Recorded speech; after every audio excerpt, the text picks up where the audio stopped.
This is Scripture with Kids on Kids Pray with Miss Mary. Here we talk about Scripture. We learn at least one Scripture per week.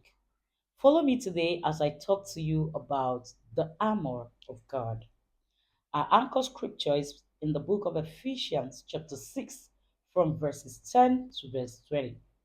But I will be picking and reading verse chapter 6 and verse 12.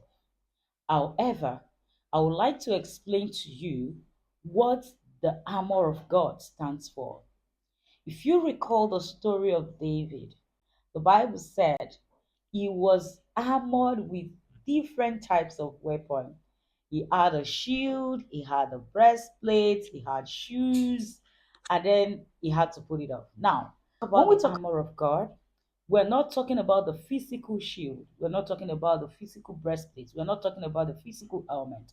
This scripture talks about the armor of God in the sense of the qualities, the things that we need to have in us, within us, in order to fortify us against the wiles of the enemy. It talks about the armor of God helping us to stand against the wiles of the enemy. It talks about the shield of faith. He talks about the breastplate of righteousness. He talks about salvation, waist guarded with truth, and our feet with the gospel of peace. I love the part he rounded it up talking about praying, the ability to be fervent in prayers. Now we're going to read the scripture for the day, Ephesians chapter 6 and verse 12.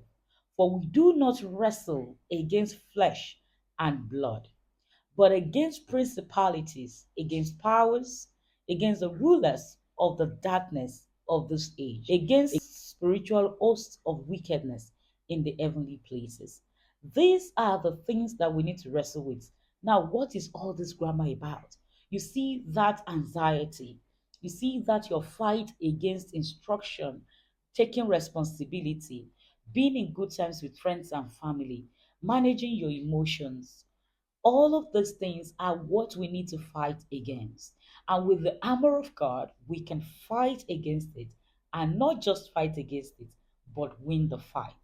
Today's scripture is in Ephesians chapter 6 and verse 12.